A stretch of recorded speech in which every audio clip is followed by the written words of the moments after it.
കേരള ബ്ലാസ്റ്റേഴ്സിന്റെ അടുത്ത സീസണിലേക്കുള്ള സ്ക്വാഡ് ബിൽഡിംഗിന്റെ വളരെ നിർണായകമായ ഘട്ടമാണിപ്പോൾ. വിദേശ താരങ്ങളുടെ കാര്യത്തിൽ വെസ്റ്റ്വുഡിന്റെ ടാക്ടിക്കൽ അപ്രോച്ചിന് അനുയോജ്യരായ താരങ്ങളെ വേണം കൊണ്ടുവരാൻ. വെസ്റ്റ്വുഡ് കൂടുതലായും 4-4-2 ഫോർമേഷൻ അല്ലെങ്കിൽ 4-4-2 ഡയമണ്ട് ഒക്കെയാണ് ഉപയോഗിക്കുന്നത്.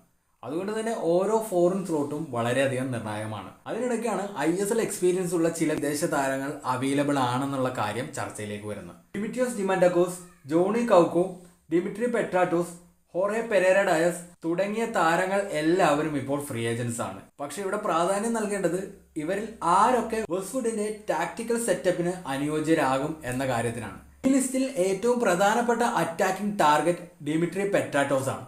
പെട്രാറ്റോസിനെ ഒരു പ്യുവർ സ്ട്രൈക്കറായി കാണുന്നതിനേക്കാൾ ആളെ ഒരു നമ്പർ 10 സെക്കൻഡ് സ്ട്രൈക്കർ, ഫോഴ്സ് 9 റോളുകളിലോ വൈഡ് അറ്റാക്കിംഗ് റോളുകളിലോ ഉപയോഗിക്കാൻ കഴിയുമെന്നതാണ്.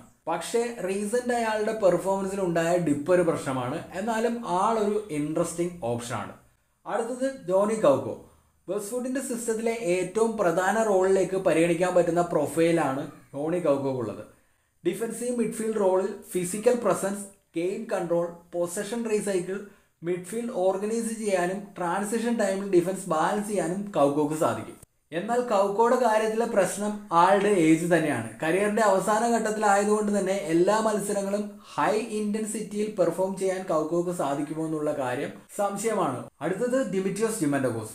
ഒരുപക്ഷെ ഓഗ്ബച്ചയ്ക്ക് ശേഷം ബ്ലാസ്റ്റേഴ്സിന് ബോക്സിൽ ലഭിച്ച ഏറ്റവും അപകടകാരിയായ താരമായിരുന്നു ഡിമി എന്ന് വേണമെങ്കിൽ പറയാം. KBFCയിൽ ആദ്യ സ്പെല്ലിൽ തന്നെ ഡിമി തന്റെ ക്വാളിറ്റി തെളിയിച്ചതാണ്. 4-4-2-ൽ ഡിമിയെ മൊബൈൽ സ്ട്രൈക്കറായിട്ട് ഉപയോഗിക്കാനാവും. പക്ഷേ ആളുടെ റീസെന്റ് ഫോമും ഔട്ട്പുട്ടും മുമ്പത്തെ പോലെ അത്ര സ്ട്രോങ് അല്ല. ഒപ്പം കറണ്ട് ഫിറ്റ്നസും ഇഞ്ചുറി ഹിസ്റ്ററിയും പരിശോധിക്കേണ്ടി വരും. അടുത്തത് ഡയസ് ആണ്. ബ്ലാസ്റ്റേഴ്സിൽ വന്നതിന് ശേഷം ഇന്ത്യയിൽ തന്നെ അത്യാവശ്യം നല്ലൊരു കരിയർ ഉണ്ടാക്കാൻ ഡയസിന് കഴിഞ്ഞു. വെസ്റ്റ്വുഡിന്റെ സിസ്റ്റത്തിൽ വളരെ നന്നായിട്ട് മാച്ച് ആകുന്ന പ്രൊഫൈലാണ് ഡയസിൻ്റെത്.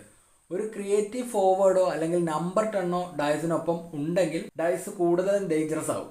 ഇനിയുള്ള പ്രധാന ചോദ്യം, ഇവരിൽ ആരൊക്കെയാണ് KBFCക്ക് അനുയോജ്യരായ താരങ്ങൾ? വെസ്റ്റ്വുഡിന്റെ സിസ്റ്റത്തിന് ഇവരിൽ ആരെങ്കിലും ബെനിഫിറ്റ് ചെയ്യുമോ? നിങ്ങളുടെ അഭിപ്രായങ്ങൾ കമന്റ് ചെയ്യുക.